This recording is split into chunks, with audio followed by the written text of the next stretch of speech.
Toss to White. He's in! Patriots win the Super Bowl! Welcome to Patriots Touchback Podcast. Good evening, everybody. Welcome on back to the Patriots Touchback Podcast, Season 3, Episode 38. And we are coming off the back of our perfect 10 straight wins as the Patriots go 11-2 after completely and utterly beating down those New Jersey Giants 33-15. We've got Kieran on standby for tonight, as always. Make sure you smash the like button, hit the subscribe button, or rather Gronk spike the subscribe button, tell your friends, follow us on our social media platforms, follow the podcast on Spotify and Apple. And remember, we are on the road to 100 subs with about 32 off, so let's go and get to 100 subs ASAP. Kieran, how are we doing, my friend? How's your weekend been? Yeah, not too bad.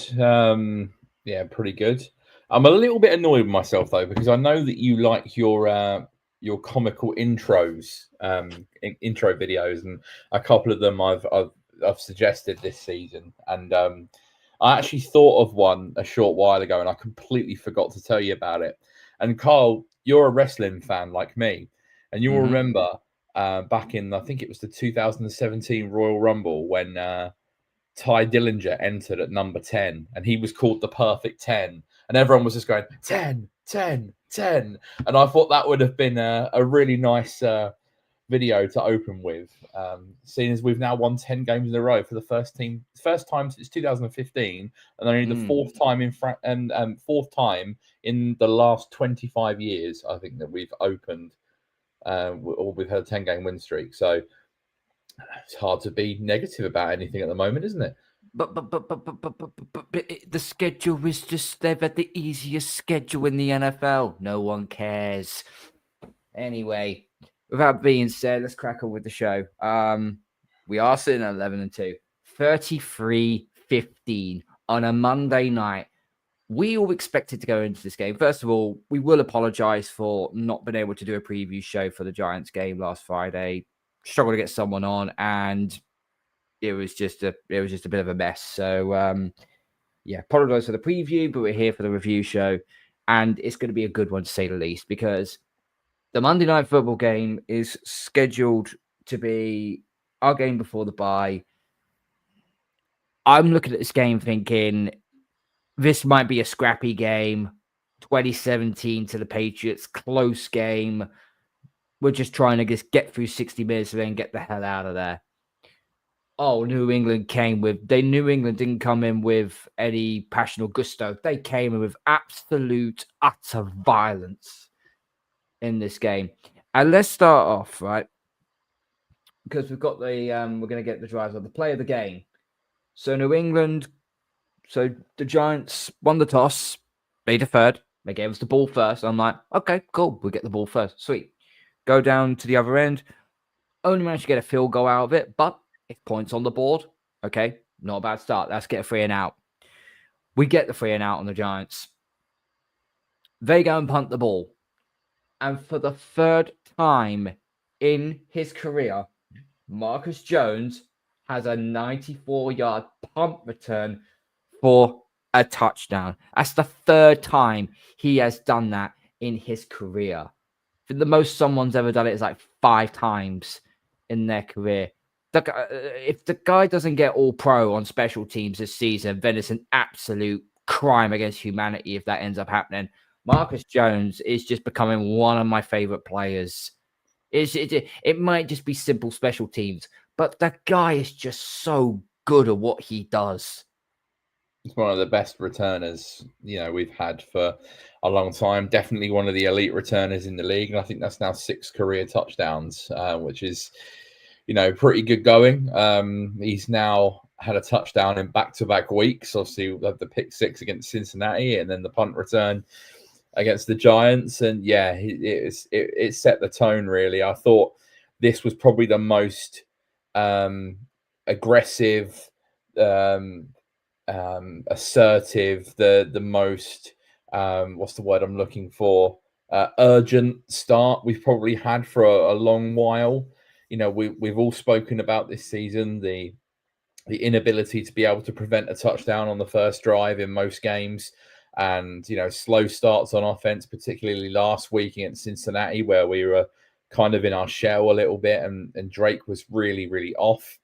But for us to kind of stamp our foot down on the game straight away, stick it to the Giants, and put the game out of sight before they could even breathe, which was incredible. I thought it showed a real sign of intent from the team, and the fact we managed to do that whilst navigating injuries to key areas, I thought was really impressive. And it was incredibly encouraging, because you've got a performance like that coming into the bye week, and you'd like to think that once everyone's a bit healthier, obviously we know Will Campbell's going to be out for a little while longer, but they're going to take a lot of confidence from that into the bye week, and then be very fresh against Buffalo, where we're probably going to need to be like that again.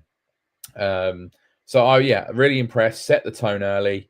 The punt return was obviously key, but it just didn't seem like the Giants were going to stop anything early on. We just went through them so easily. And to be honest, they looked like they didn't really want to be there. All these games that the Giants have played this season, where they've kept it very, very close, 19-point lead in the fourth quarter against Denver. And look what happened there. They went toe-to-toe with the Detroit Lions and stuck it to them in overtime. Close games. And then they go into Foxborough on a Monday night, and they just, I hate to be harsh here, but they just rolled down and died. Yeah, I think maybe those games where they've been so close late on and thrown it away maybe has affected them a little bit. I feel like they're still not a bad team despite the record. I think you look at the players on that roster; it's a talented roster. They've just had some really killer injuries in some real key positions. Losing Malik Neighbors, losing Cam Scatterboo, and then I think they've been poorly coached. I think Daboll, obviously ex-Patriots, done a good job here. Very good offensive mind, but probably one of these typical good OCs, bad head coaches. I don't think his culture was very good. We spoke about earlier in the season when he basically completely had a go at the kicker against Denver for missing a kick or whatever it was, when his defense gets shipped 33 points in the fourth quarter alone. Yeah, I just think culturally they were wrong with Daboll. I think there's reasons to be positive for the Giants going into next season if they get the head coaching hire right. It certainly seems like they've got the quarterback. I think despite the deficiencies around him, in terms of the lack of talent around him and the defense putting them in a hole, I feel like Jackson Dart played pretty well against us, for the most part, apart from the fact I'll go suicide a couple of times. So let's have a look. Jackson Dart, 17-24, 139 yards, 1 touchdown, no interceptions, a QBR of 54.3, and a pass rating of just under 100, 99.1 to be precise. He also had four carries for 20 yards rushing as well. But I think that was towards the end of the game where it was pretty much dead and buried, and we just kind of had lapses in concentration because we were so good at keeping hold of Jackson Dart in the pocket. This was a tune-up game to keep hold of Jackson Dart in the pocket in what will happen in next Sunday when we have to play Josh Allen and keep him immobilized in the pocket. But anyway, I feel like he certainly showed enough, and look, he doesn't really have an awful lot around him. He's got a decent young. He's got nothing. He's got nothing. The offensive line has probably done a respectable job in many ways, but his cast, he's got nothing there. Tyrone Tracy, I'll probably see right now. I took time in my main fantasy league, right? Tyrone Tracy was my second running back that I took. What a fucking mistake that turned out to be, because he's been useless. Sorry, he is useless. Devin Singletary is the better running back of the two, but that's not saying much. He had 68 yards on the ground, right? We still held a running back to 100 yards, so yay, we're back on schedule again. Yeah, obviously missing Scatterboo and Neighbors is massive. They've got a couple of good young pieces. I do like Wan'Dale Robinson, but the trouble is with Wan'Dale Robinson as a smaller slot guy, if that's your only reliable weapon, then that's just what we're going to zero in on defensively. So and that's what we did. Theo Johnson, I think, has a lot of potential, but he's still a young tight end. So, like, I think there's pieces there and reasons to be positive. The pass rush is really good. They need to improve in the secondary, but I do think that they're a much better team than their record suggests. They've played a lot of teams close. They haven't had the rub of the green. They've been poorly coached, but there's definitely talent on that roster, and Dart looks half decent. But yeah, no, it was. We never looked like we were in any danger of that game whatsoever. We were completely out of sight so early. And if it hadn't have been for, once again, deficiencies in the red zone, where, what were we, 1 for 5 in the red zone? 1 for 5 in the red zone. Yeah. Poor. Absolute poor. This could have been a 50 burger. If you... here's the thing, though, with this, okay? And we'll get into a little bit more. I know people that we've got a few people in the chat already, and they're waiting to see what our funny talking points will be on certain hits in the game. But the red zone is starting to really piss me off now. 1 in 5 on offense on the red zone, and it's all now on our defensive side of the ball when it comes to red zone. We're still struggling. Didn't struggle as much today because they didn't really attempt much. But the offense in the red zone worries me on a couple of occasions. One, I feel like we're just letting too many plays just go by us and thinking we can coast it. Or 2, and I think this is probably the most logical reason, Josh McDaniels is holding something back. I'm not saying he's holding the team back. I think he's holding certain plays back. And when I say holding certain plays back, he is holding back the quarterback draws for Drake Maye.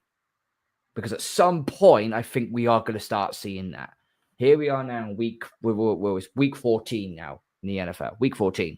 We still haven't seen Drake Maye run into the end zone yet. If we have, it's only been on a couple of occasions at the start of the season.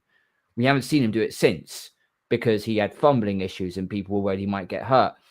At some point, if the game's on the line, you put the ball in your best player's hands. Whether that's Drake Maye is gonna be throwing it to Diggs or to Boutte or whoever it is, or he's gonna run with it.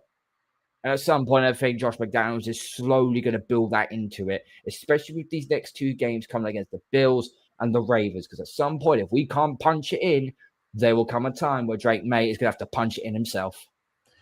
Yeah, I think that there is that to a certain extent. I think there's also not wanting to reveal the big bag of tricks before the playoffs, but I think we do need to get a bit more creative in the red zone because, if Drake's designed read is not there, then and we're just getting stuffed when we're trying to run Ramondre Stevenson up the gut, then that's when you need to get a little bit of trickery in there, like I don't know, a double pass, a double end around, get Drake out on a bootleg, throwing on the run, something, jet sweep, like anything, just something creative. Even if it's like, we've seen like the Lions and the Giants like recently do like trick plays where the quarterback is the receiver. Like, we haven't dialed anything up like that. If you're struggling with the fundamentals of the red zone, then maybe you need to get a little bit quirky. And it does seem like when we get to the red zone, it's run up the middle, throw on 3rd down. I don't think you can do that. Now, Drake did execute a beautiful fade to Kayshawn in this game. Like, it was a perfect throw, excellent catch from Boutte. That is Boutte's bread and butter, physical at the catch point, brings it in. But if that isn't available, then you need to get Drake on the move or dial something up creative, because we can't just keep running into stacked boxes with a running back that can't make anyone miss. And I don't think Stevenson had an awful game in this game, but he is what he is, isn't he? Like, where is getting Travion out to the boundary? Why is it just strictly Stevenson in the red zone? I don't really understand that, and it is becoming a bit of a problem because I guess it's similar to like football as well. Like, when you play against better opposition, you're going to have less chances on goal. Yeah. So when we get into the playoffs, especially if we have to play Denver, whose defense is awesome, or if we have to play Houston, who's also have a terrific defense, like, they may limit you with the amount of chances you're going to get to stick the ball in the end zone. So you've got to make the most of it. You've got to be clinical. And if we're just going to keep getting shut out and rely on Andy Borregales to kick 10,000 field goals in a game, then it's going to make things pretty tight. So we've got to get better in the red zone. And it's crazy to say that when you look at the scoreboard and see 33 points. It must have been pretty efficient. Scored a lot, but when you look at it, really, it was only 2 touchdowns that we scored, and the rest were all Andy Borregales. So, 2 touchdowns, and the rest were all special teams. Yeah, exactly. Oh, yeah, sorry, I forgot about Marcus Jones. Yeah, so that's the thing. So that 21 points, and then the rest, that further 12 points were all from kicks. We've got to be so much better, especially when the opportunities were being presented to us. Like I said, if we were efficient in the red zone and we were converting touchdowns rather than field goals, that easily could have been a 50 burger. And we said that against the Cincinnati Bengals last week as well, that we should have put 40 on them. We left 14 points on the board. We can't keep leaving points on the board. And that is probably the only negative to come out of this game. Everything else was pretty damn good. It was one of our best performances of the season, aside from red zone offense. Yeah. So let's talk on a couple of key points that have been doing the rounds in the media. And I think we're going to get started as to why. Even though I've watched this clip nearly 50 times now, and I'm still getting the same outcome, which was Jackson Dart, get the fuck out of bounds. Yeah. And I'm saying that in the politest way possible without laughing my ass off at it. Because the amount of whinging and complaining I have heard from Giants fans was that it's a dirty hit. It's a dirty hit. It was out of bounds. It was a dirty hit. Bro, if that's a dirty hit, you've never seen NFL back in the 70s and 80s. They decapitated freaking players back then. I don't think I've seen one coach or player suggest that it was a dirty hit. It's all come from the fan base. It's all come from the fan base, because they're just salty. Even Jackson Dart was basically like, I've been playing that way since high school. I'm not going to change. Yeah, bro, you're not going to last in that. You're not going to last in that. I'll say it right now. The Giants they've got their franchise QB. But I'll let you into a little secret. When John Gruden, the former Raiders and former Super Bowl winning head coach of the Tampa Bay Buccaneers back in 2003, he went to his pro day and he saw what Jackson Dart did. And you know what he said to him? You got to change your game, otherwise you're not going to last in the NFL. This is John Gruden, by the way. I don't think John Gruden is that good, but he does know a good QB, and he does. He needs to change the way, not just to change the way he plays, but when you know that the game, that play is almost dead, get out or slide. This is the problem that we had with Drake Maye. He wasn't sliding properly. He wasn't letting he was just trying to get that extra 2, 3, 4 yards. And then he got concussed. Yeah.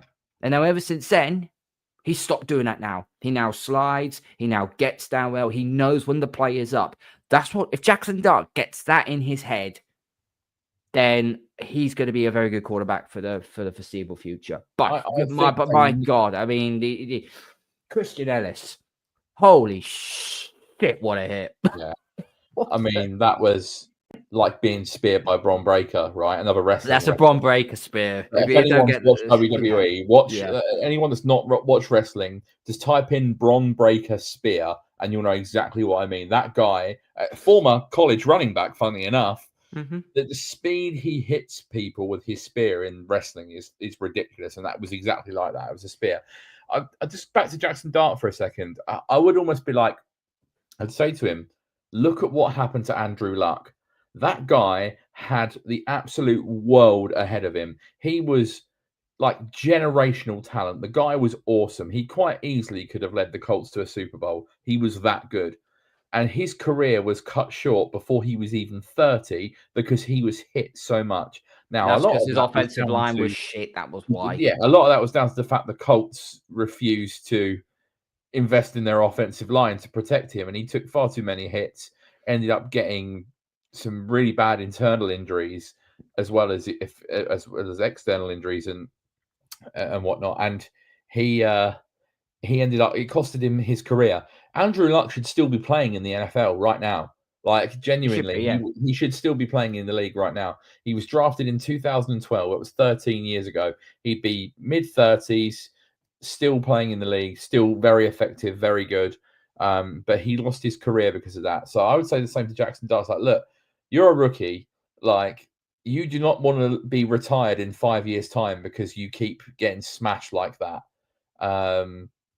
It's ridiculous. The hit from Ellis was fantastic. He was on a mad one.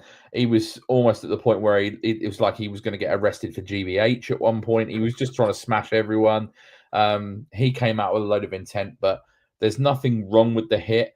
But then I was like explaining to my mate who I was speaking to at the time the kind of the fine margins of it, because once the quarterback goes out of bounds, if you hit like that, that's unnecessary roughness, and that's a penalty. That's 15-yard penalty all day long. Yeah. If that was the same, where Drake May done the same and he got hit in bounds, we would have lost our shit on that first play. But when you see the replay, go, Drake, you should have got out of bounds quicker. Yeah. So it's also the fine margins, right? Because if Jackson Dart is half an inch closer to the line, that is a flag. So that's the thing is, he could have got out like 2 yards before that, because then it's 3rd and 3. It's like 3rd and 4. Yeah. 3rd and 3, 3rd and 4 is achievable. It's achievable to get the first down at 3rd and 3 or 3rd and 3 instead of freaking having a 15-yard penalty. Now you got to go 3rd and 15, I think it was. Yeah, but it just Come shows on, where's your common sense? Like the kind of the fine margins of that particular play. Like, it was so close to being a flag, but it wasn't because he was still in bounds. But trying to explain that to someone who's relatively new to the sport as well, like it's quite hazy. Yeah, he needs to do a better job of protecting himself. He doesn't seem to be listening at the moment, but whoever takes over as the head coach next year needs to drill that into him. Like, if you want to have a long, successful career in this game, mate, you are going to need to protect yourself and stop doing silly stuff. Otherwise, you are going to end up like Andrew Luck, or you're going to end up like Tua, who has been hit badly in the past and looks like he's like in the recovery position, the fetal position a lot. Yeah, delusional Patriots fans just messages. Big ups, mate. Hope you're well. Dart has to get out because he's putting his team in a bad position. It's a we team, not a me team. Because there's a saying, the best stability is availability. Yeah. You're the franchise quarterback. You're the face of that franchise now, along with the other white guy, Cam Scatterboo. But anyway, I digress. The fact is, it's not just if you're available, because there's a good chance the Giants are going to win game. When you're not available, there are players who might not want to stay at the Giants. Jobs are at risk here for players and for coaches. If you're not available, you put the risk of everyone's job on the line. So the best thing for you to do is just learn from your mistakes, okay? That's a bad mistake. I think he is a very good QB for the future, okay? I do. But he needs to learn that quickly, because someone's going to put a fucking not put a bounty on him. You know what I mean? Someone's going to literally take him clean out again, and it's not going to be, he was lucky because it was a shoulder to shoulder hit. And he just went, I think he flew like 5-6 feet from the touchline. I'm like, what the? I've not seen anything like that. And then Theo Johnson come in, who, by the way, I wanted him in the draft, by the way. I liked him at Penn State. And then he comes in and tries to rough up Christian Ellis for them, and he gets flagged. He gets flagged for unsportsmanlike conduct. Because I heard I think it was on Sam and Steve podcast earlier on. They're saying that they think that John Michael Schmitz, the center, deliberately shoved Christian Ellis away to stop him from being absolutely swarmed by the Giants bench. So if that is the case, fair play. Yeah, fair play. Because obviously, like, you know, in the heat of the moment when you've seen that, and we talked about the fine margins of how close that was, from naked eye, that could have quite easily have looked to some players like that was a dirty hit out of bounds. I completely understand why you would react to that in a heat of the moment. And Theo Johnson was going for him.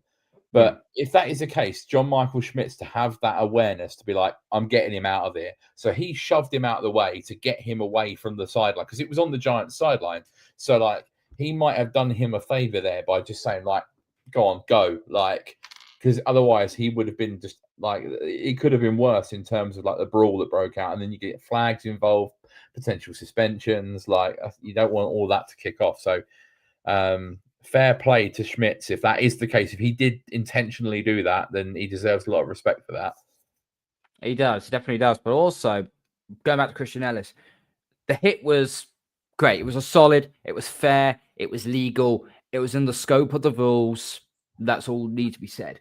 What I liked about that more was that when Theo Johnson was actually going after him, he didn't retaliate. Now, obviously, Schmidt was probably pulling away, taking him aside. But when you watch that play again, Christian Ellis didn't once go after Theo Johnson. He pushed away, and he was like, he stayed calm. He stayed calm. He stayed composed.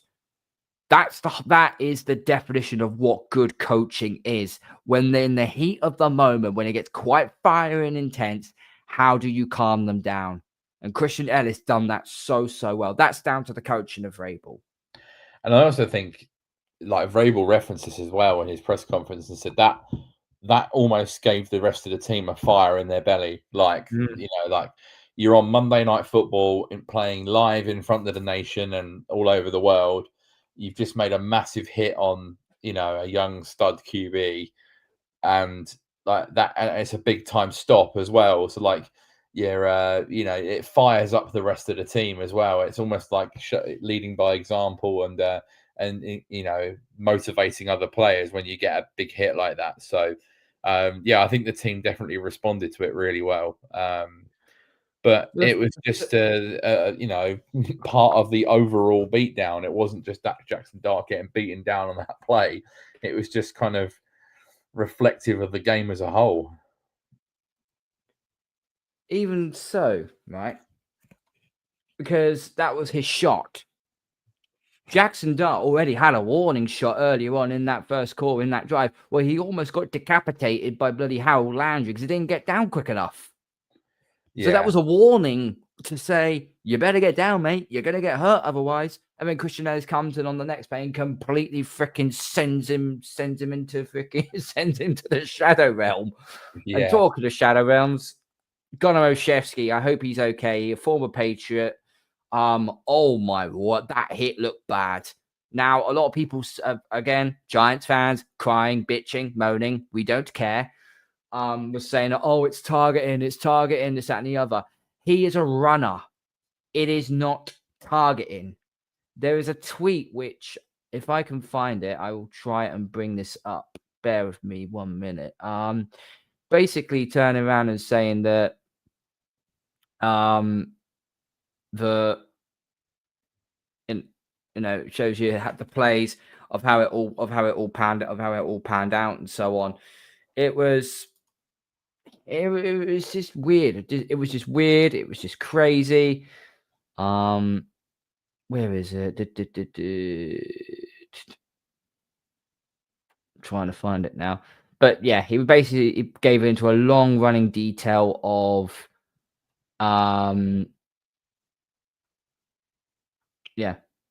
he gave into a long running detail regarding of how it all panned out and so on. I'm trying to find it, but I can't see. No, I can't seem to find it. Anyway, never mind. Basically, I'll give you in the layman's terms. So as Gunnar Olszewski got to the run, it was Marty Mapu who got hold of who actually were tackling Olszewski. And what ended up happening was, as he pulled, he actually turned Olszewski into the path of Christian Ellis, and Ellis just went helmet to helmet, bang. So it was the second motion that turned. If Mapu doesn't get hold of Gunnar Olszewski, that helmet to helmet doesn't happen. Yeah. So it was it is helmet to helmet, but it's not a target. It's not targeting. And as a result of that, he got hit so hard, the paint I've never seen that before. The paint come flying off his helmet. And obviously he fumbled the ball when New England recovered, and we ended up getting points on that fumble recovery. You only had to look at his face when he was being helped to the sideline. Oh, he was shook. How bad of a hit that was. Well, not how heavy. How bad of a hit. How heavy that hit was. Yeah. That was.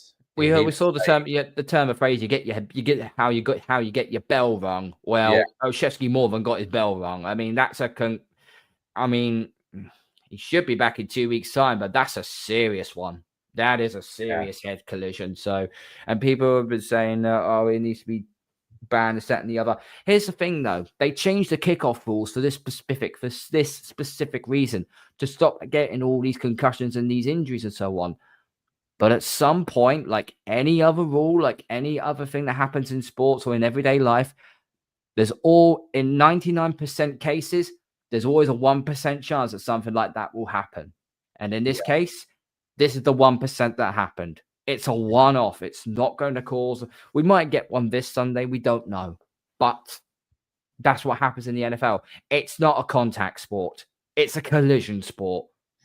Yeah. If you don't like it, maybe go watch dressage or something, because it's clearly American football is not for you. Yeah, and you got to remember the speed at what these players are moving at times. Yeah.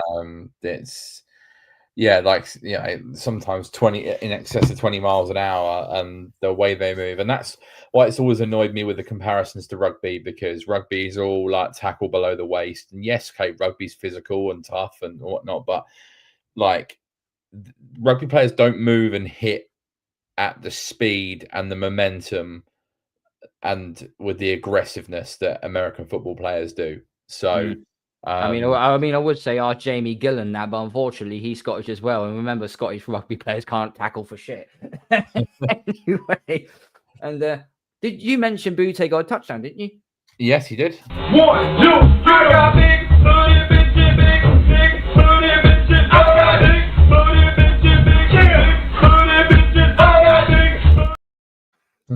Of course, Boutte back on the touchdown board again. As you said, Drake made for a very, very nice fade to Boutte. But good to see him back again, and as always. And I wish we do live. If we ever do a live watch along, we might try and do it for the postseason. Okay, if you want us to do a postseason, we'll put a poll out on our Twitter page. And if anybody wants to go over there and say, do you want us to do like some postseason watch-alongs? Because I guarantee you, if there is a touchdown that happens and it's to Keishon Boutte, you know that's being played. That's being played. I feel like last week I said he probably just needed that one game to, get back into the swing of things again. Because obviously very quiet against Cincinnati, but then. Yeah, much better. Back to his best. Obviously, didn't get flooded with a load of targets, but caught the touchdown. 6th of the season. Has been a real great weapon for us, and so glad that he's back. Because that, like I said, that's his bread and butter. Devouring those physical routes at the top of the catch point, like just being physical against the defensive back. He just completely done flot on that play. And Drake knows that if he puts the ball in that area, then more often than not, Keishon's going to get it. So, yeah, I was really pleased to see that. I also did enjoy the video that was released today from his mic'd up, where he didn't understand the whole Drake maze thing, and he was asking the bench like what it means. Like I thought that was funny. I think we're starting to see him come out of his shell with his personality at times as well, which is great. I think all of that negative stuff from his past is behind him now. I think he's grown so much as a person and as a player under this regime. I just really hope for his sake that he gets rewarded with a nice contract extension in the offseason when he becomes eligible, because you got to remember this guy was a 6th round pick, right? Mm-hmm. So he's probably earning, pretty minimal money as a 6th round pick. And he's certainly playing or outplaying the current contract that he's on. So I would like to see him be rewarded with a nice contract extension, hopefully like a 4-year extension, pay him nicely, because he is a very good number 2 receiver. Like, I don't want to go as far to say that he's a bona fide number 1, but I think he's definitely a very dependable, solid wide receiver too. And if Diggs is obviously the one, Diggs is going to be here hopefully for the next couple of years of his contract. But Boutte's still young enough that even when Diggs is gone in a couple of years' time, if you extended Boutte's 25 in 2 years, 25, 26. He can still be your wide receiver too, to potentially someone brand new on the other side, and you've got an excellent receiver duo still. So, yeah, I would definitely be trying to get that done. Obviously, Gonzalez is due for an extension as well, as is Pop Douglas. But getting Boutte signed long term is really important. Yeah. Let me just have a look at the corners for the Giants. So Gonzalez, he had 1 of 2, 8 yards in a pass breakup. Carlton Davis had 2 for 4, 27 yards, 2 pass breakups. Davis has 5 pass breakups in the last 2 games. Gonzalez has allowed catches on 34.2% of his targets this season. Marcus Jones was targeted last night all. So basically, if you target Christian Gonzalez 3 times, one of those times you're gonna get a catch off of him. Is that basically what they're trying to say? Pretty much. There's a reason being why Gonzo isn't being mentioned half the time, because none of the quarterbacks are thrown in the vicinity. Now, come playoff time, quarterbacks, if you're in a do or die situation, you might have to throw to your best player. And if that's in the Gonzo vicinity, you gotta freaking hope that your receiver comes up with it. Because I think that's where we'll see Gonzo start really showing his true colors, maybe in the postseason now. Because I think no one's throwing around him. No one is throwing. They're trying to throw at slots. They're trying to slow fade. They're trying to throw it at Carlton Davis. And now back-to-back games now, Carlton Davis has had really, really good games now. Yes, he has. Yeah, he's been pretty solid the last couple of games. Gonzo obviously had a very nice hit in this game as well, to break up a pass and absolutely slam someone to the floor. But yeah, Carlton Davis, he was so close to getting a pick in this game as well. That's eluded him, because he's always been a good defensive back that's got ball production. He's got his hands on the ball. He's got a few career picks and stuff like that, but he's not had one this season yet. I think he's definitely due. Gonzalez gets less of them because he's less targeted, but yeah, Carlton Davis the last couple of weeks in particular has been really, really good. So yeah, we're starting to see that pay off now. So we've spoken about Marcus Jones already. So yeah, credit where credit's due there for Carlton Davis. Yeah, New England got 2 sacks on the day as well. 1 from Harold Landry. Good to see him back on the score on the sack board again. And Elijah Ponder again with another sack. But it's the QB hits. We hit Jackson Dart 7 times. Harold Landry hit him twice. Kavion Chason hit him twice. Hawkins, Gibbons, Elijah Ponder again. They all got hits on the quarterback.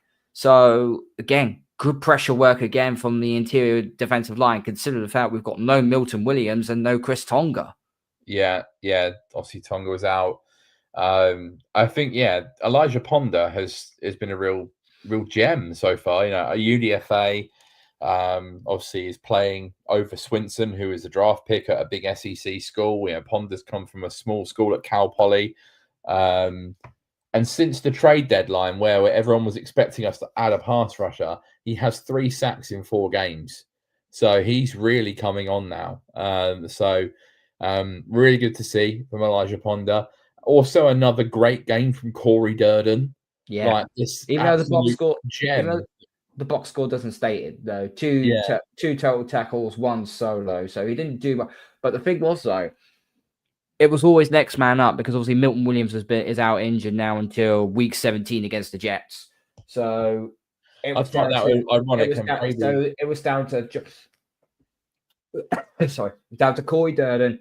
It was also down to Joshua Farmer as well. I thought Farmer had a very solid game, by the way, watching him bottle up Singletary and Tyron Tracy. I think as well with Durden, it was cool to see Vrabel reference this, is that Corey Durden was released by the Giants last season because Mm. he was deemed not good enough to play. Basically, the Dave Bowl and whatever said, "You're not good enough to play for the Giants." And he's come to New England, and he's been a real unsung hero as he's the fourth or fifth defensive tackle in the rotation. But whenever he's been called upon, he makes plays, and he's been reliable. So, he's been a real nice pickup. You know who he reminds me of, actually? Do you remember a few years ago when we had Carl Davis, the nose tackle? Yes. Who was, not a flashy player by any means. I can't remember when it was. It must have been about maybe 5 years ago or so, 4 or 5 years ago, where we were getting run on quite a lot. And we didn't have a nose tackle on the roster. And then we went and acquired Carl Davis, and suddenly we've become much better against the run because we had a presence at nose tackle. But obviously losing Tonga, gave us that a little bit of a disadvantage with that because Tonga's such a good nose. But to see others stepping up now to play that role is important. These unsung heroes, just like Carl Davis done 5 years ago. Now it's Corey Durden stepping up and playing that role. Sometimes you just hit on these players. So yeah, I think I'm really pleased when you see stories like that. Eric Gregory stepped up as well in many spots as well. Spillane had a bit of a quiet game, I'll be honest with you. Jelani Tavai back after his personal issues. Hope he's all well in that. Thank God. I felt there was times I was watching that game and I thought, is Tavai playing nose tackle? If you get the chance to watch the condensed version of the game, go back and watch the condensed version of the game or watch their lineup. I'm pretty sure I saw quite a few occasions Jelani Tavai was playing in Tonga's position at nose tackle. Now he is a linebacker by trade. Yeah. But I did notice him at the front of the line at times. I'm like, is Tavai playing nose tackle? Was he hand in the ground though? That's the thing, or I think his hand was on the ground. Or was he stood up over the center, like just blitzing inside? But yeah, I thought that was interesting that he led the breakdown in the locker room after the game. Vrabel turned to him to break down the team and give a final speech to the team. Normally that's Drake's job. Thought Tavai doing that was very interesting. For a player that we thought was probably not going to be here this season and has battled injuries and personal issues, for him to have been as kind of prominent as he has been this season has been a bit of a positive. He's we all thought that maybe he's not the best scheme fit in this defense, but he's been pretty solid. So, fair play to that guy. No, done well. Okay, let's move back to the offense. The running game. We better start getting this sorted. We're in December now. We got to start running the ball better. Trayvon Henderson, 11 carries, 67 yards, averages 6 yards a carry. Ramondre Stevenson, 12 carries, 40 yards, average 3.3 yards per carry. Why the flipping hell are we not giving Trayvon Henderson the ball more? Yeah, it was. I mean, Ramondre looked okay on certain runs. But the stats don't lie. When Trayvon Henderson has the ball, he tends to do more with it than Ramondre Stevenson. And it took a while for Trayvon to come into the game. Stevenson played quite a lot of the first 2 drives before we started to factor in Trayvon Henderson. And I know that ideally you don't want to keep running Trayvon Henderson on 3rd and short because, he's a smaller back. He's not a small back, but he's a smaller back. But we need to start. There have been times this season we have got him in space, and I've got no issues with Stevenson playing those downs that you'd expect him to play that should tailor to his skill set. But that still doesn't mean that he should be getting more snaps.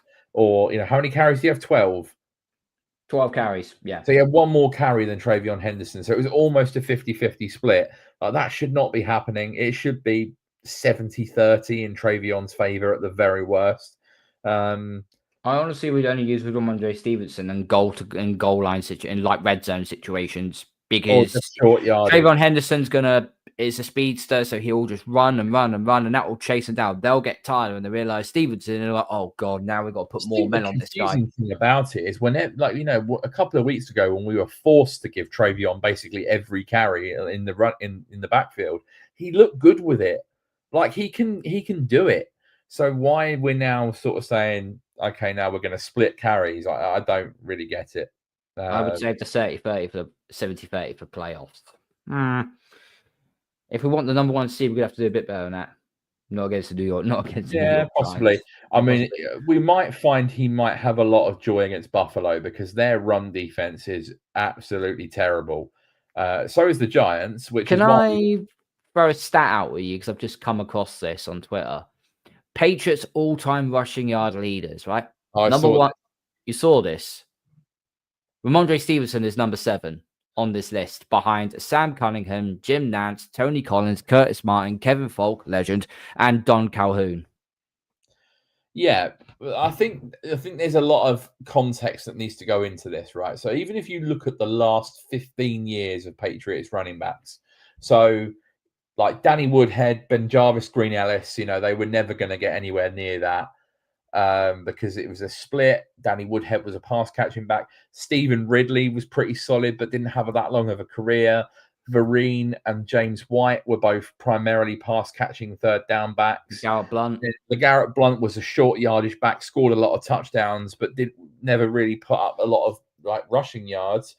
You then transition into Dion Lewis, who was only really with us for like 2 years. I love little Dion. I love Dion Lewis. I thought he was Rex Burkhead was similar, but you know, sexy Rexy, yeah, sexy Rexy. Like in that sort of 2016 to 2018 era, we were running James White, Rex Burkhead, Dion Lewis, and LeGarrette Blunt at times. Like, so there was the split there. We then went to Sony Michel. He had the knees of a poppadom. So like, you know, he scored the touchdown to win us the Super Bowl. Come on, I feel like he's definitely a what could have been, right? Because I feel like if he'd have been healthy and his same as Malcolm Mitchell, as Malcolm Mitchell. Yeah, Sony Michel would have been a pretty good long-term back if he'd have stayed healthy. And Malcolm Mitchell, oh god, that guy could have been phenomenal, but he lost his career to injuries. And then we went from Sony Michel to Damian Harris, who I loved Damian Harris. Oh, yeah. I loved him coming out of Alabama. But he was only the lead back for, a year and a half. Then he went and he ended up retiring early. And we've gone from Damian Harris to Ramondre Stevenson. Stevenson was drafted in 2021. It's his 5th season. So out of all the backs in the last 15 years, Stevenson has had the most longevity, has played the most seasons out of all of them. So it's not really a surprise that he's crept up because there hasn't been a bona fide long-term running back for a long, long time. We haven't had a Curtis Martin, a Kevin Falk kind of guy. It's not, we've not really had anyone like that. So, so maybe Travion Henderson by the end of his career might be up there. Certainly think he's the most talented back we've had for a long time, but I think it's just down to context of the fact that Stevenson's been here for 5 years and has most of that time been the lead back. So I think that's probably why. And even like you think back to the early days of the Brady era, like when was the last time we had like a bona fide running back that would get 1,000 yards a season over a 4 or 5 year period?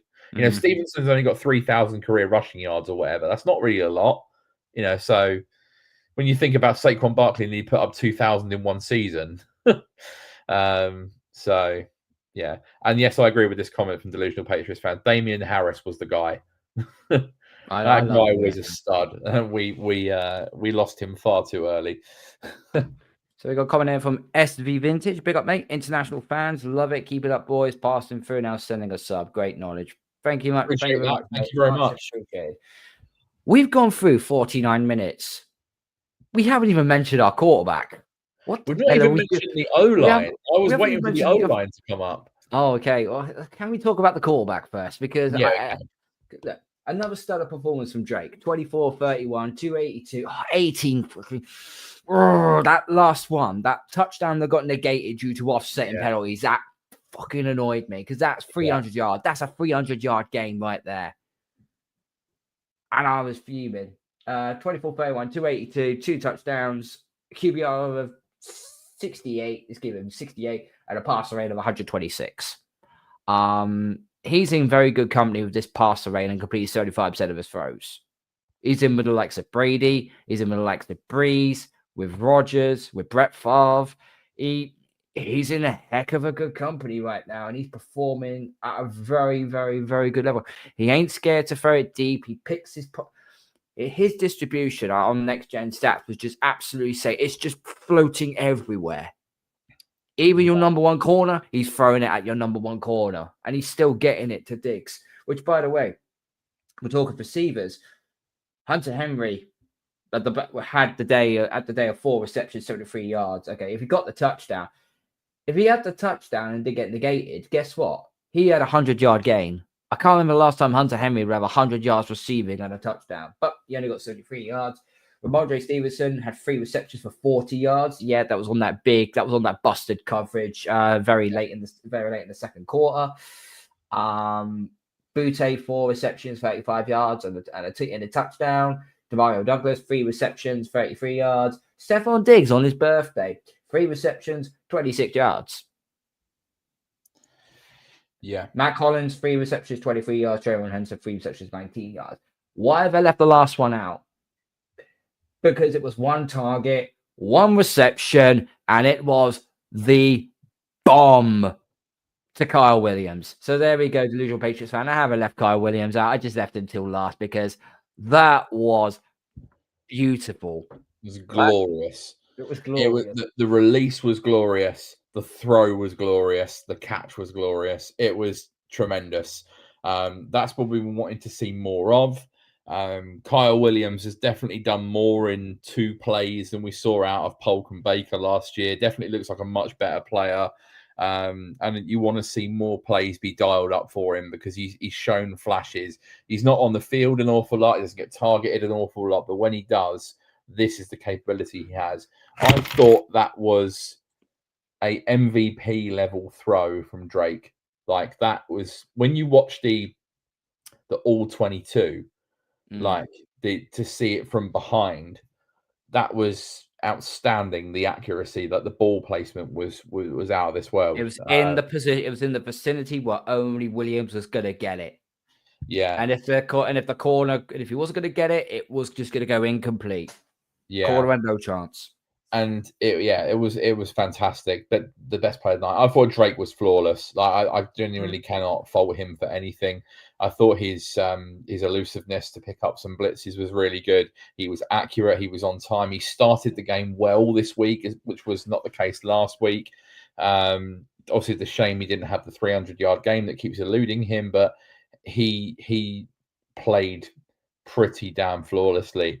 And it was a great time to do it on national TV when you are potentially trying to win the MVP. And to be honest, I don't think that's even in his mind. He's not thinking about winning the MVP. But that certainly helps your case when you do that on national TV and you look like a stud. Do you know why I think Drake May is going to end up winning MVP? Because what's the title of that MVP? Most valuable player. Yeah. With the Rams, you got Matthew Stafford, cool. But he's thrown to Puka Nacua. He's thrown to a first ballot Hall of Famer in Devontae Adams. Yeah. Who's Drake May thrown to? A collection of receivers that are just unselfish, but they're not world beaters. That is why it's called most valuable player. Drake May is the most valuable player in the NFL at this stage. It depends, and this is a point raised on the Pats Chat podcast. Shout out to Michael Hurley and Doug Kyde. Great podcast as always. Saying earlier, like how much do the voting committee, those that have the job of deciding MVP, how much do they look into just like the stats? Because if you look at it, Matthew Stafford has 32 touchdowns and 4 interceptions. Drake May has 23 touchdowns, 6 interceptions. They're pretty even on passer rating. Drake has the most passing yards in the entirety of the NFL. So And do they also factor narrative in? Like you said, Drake Maye is the flavor of the season, isn't he? He's the hot new thing, this new future star that everyone's saying is going to dominate the league. And then Matthew Stafford, who's a Super Bowl champion, veteran in the twilight of his career, and has never won league MVP before. And could they look at that and say, give him the MVP because he's had a tremendous season at age 38, and it'll be a great way to sign off his career. So I think it's just how much they factor in the narratives of each side and the stats. Look, there's 4 games to go for us. The Rams have got 5 games left because they've had their bye already. Yes. So there's a long way to go. Yeah, I certainly think we're down to them too. It's going to be Maye or it's going to be Stafford. I don't think it's going to be anyone else. I would love to see Drake win it. I think every Patriots fan would. I think even a load of neutrals would love Drake Maye to win it. But we'll see. He needs to have, I think, a real statement performance. And I think if we, in a couple of weeks' time, if he beats Buffalo again and plays really well, and then the following week we go into Baltimore and he outperforms Lamar garbage Jackson. Look, who, by the way, has been garbage since he's come back from injury. he's injured. He's got 3 different bloody. He's got 3 different bloody injuries. No wonder he's got moving. He goes in there and outperforms Lamar. He outperforms Josh Allen and Lamar in back-to-back weeks. I think he could have it wrapped up before the final 2 games of the season. So we'll see. I'd love to see him win it. The fact we're even talking about this is absolutely mental. Like the fact we're talking about maybe being Super Bowl contenders is bewildering because I think none of us had it. What did I say at the start of the season? I said if everything went to plan, we go 12-5, we get the first wild card. Well, we got 11 wins already, and we've just hit our bye week. We're talking about being Super Bowl contenders and having the MVP. I don't think. We thought Drake would kick on this year with Josh McDaniels. Definitely think he would kick on with Josh McDaniels and improve a lot and show promise for the future. I don't think a single person would have said Drake Maye would potentially be the MVP this year. I think that's incredible. I hate Can we shout out the O-line? Because yes, we can. I feel like they deserve some credit because, no Will Campbell, no Jared Wilson, against that front, I think it could have worried a lot of people. We were a bit concerned that Drake would see a lot more pressure in this game. Drake was rarely pressured in this game. He had a lot of time back there. Ben Brown was solid. We kind of thought that might be the case because he's looked okay whenever he's been called upon. We were a bit worried about Vidarian Lowe, but we did say last week that you'd hope that the coaching from Doug Marrone and Josh McDaniels would have improved, and that Josh McDaniels is a master at scheming up deficiencies on offense.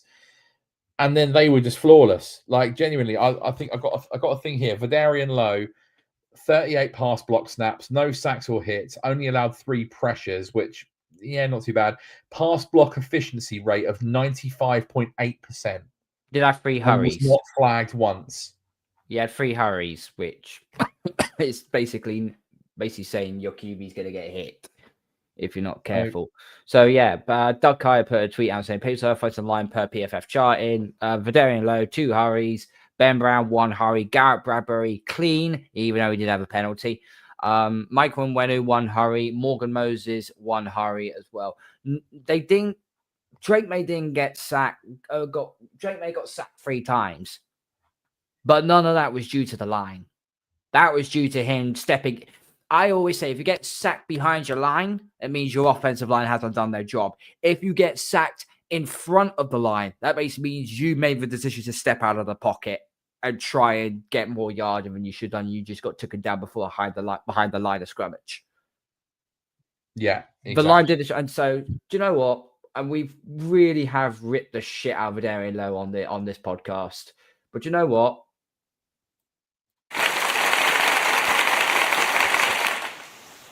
He deserves a round of applause because that is what we want. And Vidarian Lowe, the new coaching, especially under Doug Marrone, is he going to get better? Is he going to get better? And he put in a really good solid performance. He was dealing with Brian Burns. He was dealing with that first round pick bust that first round bust in the name of Abdul Carter. You know, he actually did really well. Now he's got to have a bigger test next Sunday when he goes up against Joey Bosa and Shaq Thompson, but we'll come to the Bills game later on further down the road. I feel like Valerian Lowe has been upgraded from the colander to the saucepan. So to the saucepan. He's now the saucepan. Yeah, he's moved on from being the colander. He can be the saucepan now. He's not quite at like frying pan level, but he's gone to the saucepan. And then if he gets even better, he can be the wok. I was going to say the biggest thing would be like a proper like a boiler, a proper boiler kettle where it's the old fashioned. So at Christmas time, you cook your gammon, and sometimes people do it in their oven.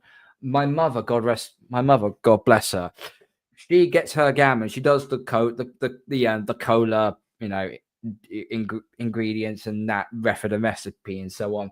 And she actually puts it in a humongous saucepan, with the lid on the top, and it's a real tall one. And he just lets it cook for like 4 to 5 hours on such a slow heat, and it just glistens. That's what Valerian Lowe could end up being. Not the gammon, I meant the actual. It's the gammon. Mr. Gammon. Making me hungry now. But no, on a serious note now, Valerian Lowe, the offensive line deserved their credit. They did really well. But they've got some tougher games on their schedule coming up. And what I'll throw up the other offensive line as well. There was a report I saw. Only one report has been doing this, by the way. And then Tom Curran decided to run with it on his podcast. Albert Breer said something on the lines of Will Campbell, where he's got a great, apparently it's a grade 3 MCL sprain, which will take 4 to 6 weeks. He basically turned around and said, if this was the season like it was last year, Will Campbell would have been shut down.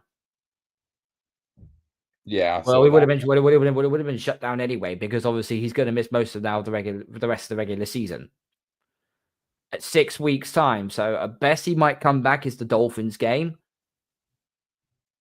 and at the longest time it's the divisional round, because the bye week, if you get the bye, if you get number 1 in the AFC and you get the bye is actually the 6th week. So, yeah. But he's the only one that's been running it. I haven't seen Mike Giardi talk about it. I haven't seen Mike Reese talk about it. I haven't seen Doug Kyed or Michael Hurley talk about it. It's only been Albert Breer that's spoken about it. They've all turned around and say MCL sprain. He's on IR. He's out for a minimum of 4 games. That's what they've all said. But Albert Breer has now gone the extra yard by saying, it's 4 to 6 weeks. It's a grade 3. There's a good chance that it might get worse if he tries to play through it. They shut him down because Will Campbell, we know what Will Campbell is. He wants to protect his guy. He's a fighter. He's a worker. So they've had to shut him down for his own personal, in spite of himself. I'll say this: if New England do end up getting the number 1 seed by week 17, if we beat the Jets in week 17 and we sewn up the number 1 seed, that's as if Denver don't screw up. I honestly then wouldn't play Will Campbell then against the Dolphins in week 18. I'd say, nope, you're staying put. We're getting you ready for the divisional round. Yeah, I think, if everything is done by then you can make the argument that you could shut down several players for the final week of the season and play the backups, right? Dre May, definitely. Yeah. So I definitely think that would be the case with Will Campbell, because if we do have the first round bye, like you said, then you then give him not only the final week of the season, but you give him the bye week as well, an extra 2 weeks before you head into your first round of the divisional round playoff. So that would definitely be the smart thing to do. I also think that's probably the likely thing in that instance as well, that if that is the case, that's probably what they will do. Same with Jared Wilson, potentially Milton Williams also. So, depending on their availability, but I think that's definitely the smart thing to do. Be interesting to see where this AFC goes. Denver have got the Raiders this weekend. I'm assuming they're going to win that. Well, you say that. Do you know what the score was the last time they played? Oh, yeah, it was awful, wasn't it? 10-7. Yeah. So and it's a divisional game. It's in Las Vegas. If it was in Denver, I said, yeah, Denver winning this, no problem. It's in Las Vegas. And I know it's going to be like a sea of orange everywhere, but still. And also as well, the Raiders, they don't have Chip Kelly as their offensive coordinator anymore. Thank God, he was useless. They've got Greg Olson, who made some good plays against the Chargers, but unfortunately just didn't do enough. So if they can get Brock Bowers going, if they can get Ashton Genty going, it might make that game a little more interesting. I'm not holding my hope out. I think Denver is going to win that game. They'll take back the number 1 seed. But then their remaining 4 games on their schedule, because I've got it on my screen right now. It's 3 of them are all home games, and the other one is the road game, right? So their next home games is against home to Jacksonville. And Jacksonville is a Jekyll and Hyde sort of team, so I've got no idea what they're going to turn up like. I'm not trusting Trevor Lawrence against that Broncos defense. Then how the flipping hell are they the 3rd seed? How the flipping hell are they leading Lawrence, the AFC South? What the fuck's going on? I know people say he looks like him, but I think I'd genuinely rather have Shaggy from Scooby-Doo at quarterback in that game than Trevor Lawrence, because he is going to look like a bum against that defense. Yeah. Then they're at home to the Packers. That's an interesting one. That'd be an interesting one. On the road to the Chiefs.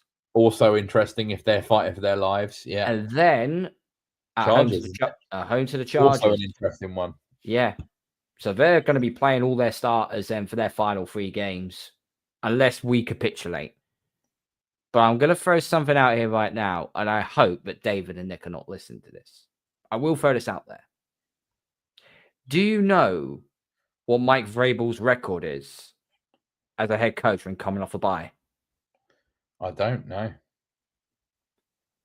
He was at Tennessee for 6 years. He's 6-0 coming off a bye. Good. So that is the little bit I'm hoping for. And obviously against the Ravens, he's 7-3 against Lamar Jackson. Well, I was 7-3 against John Harbaugh. I need to look it up, but it's one of those two. He's 7-3 against Baltimore anyway. Will you win those 2 games? The pressure's going to be on Blow Dix and Denver. Yeah. I feel like their finish is similar to ours, right? Because we do have 2 tricky games. You know, Buffalo, despite the fact they've certainly not been pulling up any trees recently, they're still a good team with an elite QB. Likewise, by Baltimore, okay, I don't think Lamar is the best passer in the world. Like, if we can keep him in the pocket, I think we have a chance to beat them. And then defensively, they're not very good. They're winnable games, but they're also games that we could lose. They are also games that we can probably afford to lose and still win the division. Obviously, the 1 seed is a completely different story. So, yeah, it wouldn't shock me if we do win them, though. So, a lot still to happen in terms of the 1 seed. I will say this: if we have home field advantage throughout the playoffs, I think we're going to the Super Bowl. But if we are on the road at Denver, that does worry me slightly because of the defense and the defense alone. The offense does not worry me at all. And I feel like that would be a very hard-fought, low-scoring game that we could still win, obviously, because if you get to the championship game, then, of course, you've got a chance to win. But on the road at Mile High, which in itself is a challenge, not only because of the atmosphere, but because of the altitude. Yep. Like that's probably the worst case scenario being on and also the air gets more thinner as it gets colder as well. Yeah, so yeah, that would potentially concern me. I feel like if we get the 1 seed, we could probably run the table and get through to the Super Bowl, and then it's anyone's business because the NFC is stronger than the AFC. I think that's quite evident. Do you know what this season reminds me of the NFL? It just reminds me of the NBA. The Western Conference is so much more stronger than the Eastern Conference. There's like 1 or 2 good teams in the Eastern Conference, and the rest is just a load of shit. That's what we're dealing with. No offense, Kansas City, but you're not great right now. So yeah, I would back us all that way because I actually think the NFL this year has been so different, and it is great. It's incredibly refreshing because the 2 top teams in the AFC are us and Denver, which nobody saw coming. Then in the NFC, the top 2 teams at the moment are the Seahawks and the Bears. The Bears have got the 1 seed. Rams. You're forgetting the Rams here. No, then that they're not in the top 2 though. The Seahawks and the Bears are above them. But the Rams have beaten the Seahawks, so we're in the tiebreaker. Are they though? I don't know.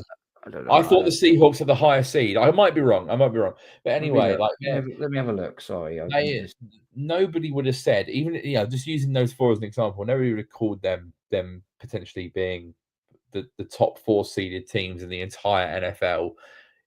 Obviously us and Chicago both potentially having the 1 seed, which yes, both teams that people expected to improve a lot this year, but to have that potentially as a Super Bowl game, like I did see a post the other day that said, this is the Super Bowl that America needs. Patriots versus Bears, Drake versus Caleb, absolute cinema. Like that revenge. An electric game. There's 2 parts to that. A, to see who is the best quarterback out of the 2024 NFL draft class. And 2, to get revenge on them fuckers for 1985. Yeah. That Buddy Ryan completely bloody trounced us 46-10. Then we absolutely smashed the shit out of them at Soldier Field last season when we were a bad team. And we sacked Caleb Williams 9 times. Yeah, but they've got Ben Johnson now, who is doing a heck of a job. So I will say. So just to clarify, the Rams are sitting as the 2nd seed right now. They've got the tiebreaker. They've got the same record as the Seahawks, but they're 9-3. So yeah, okay. There you go. Chicago, Rams, Eagles, Bucks, and then the wild cards are Seahawks, Packers, 49ers. So right now, the Lions are on the outside looking in. Yeah. So, but what we'll do is next Tuesday, we will do a little bit of a state of the AFC type of show. Not sure if we're going to try and get a guest on, or it might just be us 4 trying to talk about amongst ourselves. Because we're technically on our bye week. The next preview show will be next Friday. So make sure you turn your notification bell on for that. And yeah, we've officially hit our bye week. We officially get to relax. Just one more note I've just seen online. So it's somewhat breaking news that regarding actually our next opponents. The Bills have claimed Darius Slay off of waivers from Pittsburgh. Interesting. Interesting. Yeah, I don't think he's had a very good year. I think actually the last couple of years he's been pretty bad. But yeah, it's obviously a prominent name going to our next opponent within the division. So okay, and they are the number 1 passing defense in the NFL. But guess what? We beat them already, so we'll do it again. It's easy. Buffalo have the number 1 pass defense. That's what metrics have just said.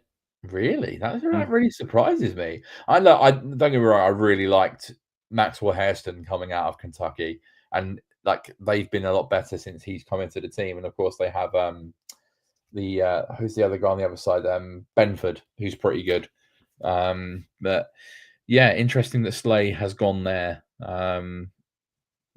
Pittsburgh upgrading with Asante Samuel Jr., who I was very surprised we didn't go for. But yeah, we'll soon see. We'll see Buffalo in a couple of weeks. Buffalo does have the number 1 pass, but like the 30 or 31st one defense. Yeah, so I think Travion's going to pop off against them in a couple of weeks. We need to keep Josh Allen off the field for as long as we can. Yeah, even if Drake May has to start doing some running himself. Do you know that the other night against Pittsburgh, do you know how many yards their leading receiver had in the game? Well, Pittsburgh. No, the Steelers. Buffalo. In terms of their pass attack, what was the total yardage for their leading receiver on the night? I'm gonna say about probably maybe 54 yards. 13. Yeah, because the Steelers could have stopped the run. So guess what? That was Brandon Cooks, who had just signed about 3 days before. So yeah.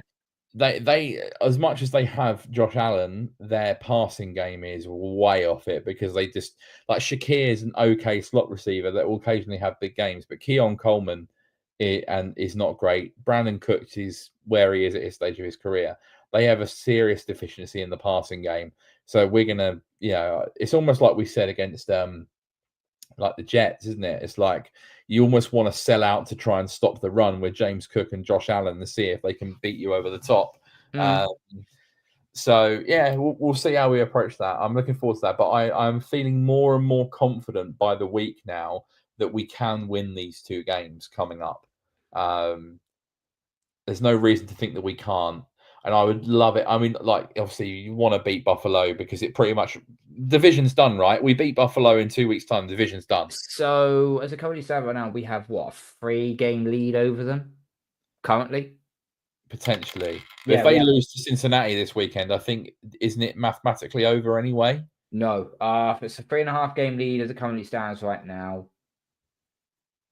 If they beat Cincinnati this Sunday, which, by the way, hooday, we will be supporting Cincy and Joey B. If Buffalo win that, that's a 2.5-game lead. If New England beat Buffalo, then it's basically a 3-game lead. And it's all but mathematically done. Yeah. However, if Cincy calls the upset and they beat Buffalo, which, by the way, they have gone to Buffalo in the postseason one time and completely put them in a freaking sleeper hold, then that game in Foxborough next Sunday, it's cap and t-shirt day.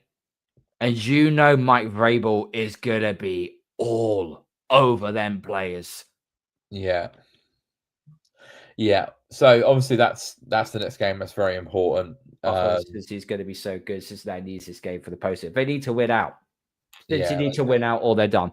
I mean, oh my God, if the AFC North come out with a winner of 8 and 9, they should just forfeit and just give it to the next wild card. But I would also love it as well if just going to Baltimore and knocking off them on the road. I know they're not the same as they have been in previous years. It's not knocking off the juggernaut that's winning 12, 13 games. But you really don't like Lamar. I really do not like Lamar Jackson at all. I think that I respect him as an athlete. I respect him as a player that has been productive in the NFL. I think in terms of a passer, he's not. He's probably not in the top 10 in the league, and I think he's a very much a choker. If you look at every big game Lamar has played in, he always gets found out. So now he's going to see a proper quarterback that can throw the ball excellently down the field, an accurate quarterback. I just want Drake to show him up big time. We'll see. We will see. Last one before we get out of here. Well, obviously, we're now on our bye week. We'll sit 11-2. We get to calm. We get to chill. We get to relax this Sunday. We cheer on the Bengals. We cheer on the Raiders, I suppose. But that's a bit like, is it like? It's a bit like saying. But we'll see what happens. What are your plans for the bye week? What are you? I mean, to be honest, not a lot. I just probably just watch Red Zone as standard. To be fair, yeah, I don't think I'll do anything different in particular.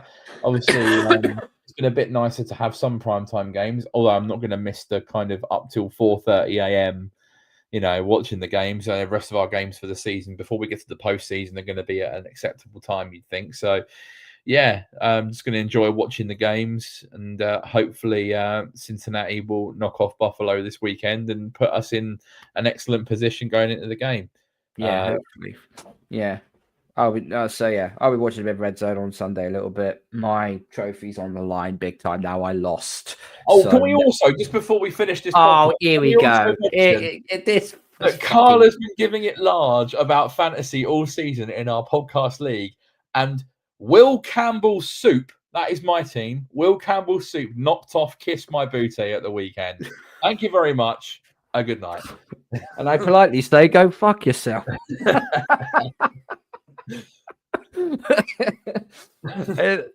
No, I'll be watching Red Zone and that sort of thing. No, I don't mean our fantasy. I meant the fantasy league I have with my mates that I have in my first league I've done for 8 years now.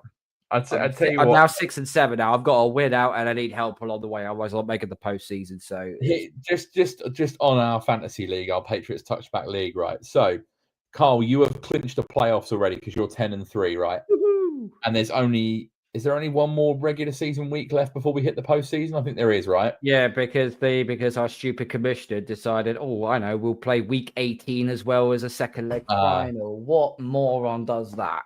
So here's the thing. So you've clinched the playoffs. Your friend Kieran has clinched the playoffs, and Noah has clinched the playoffs. I don't actually know who Noah is, but there we go.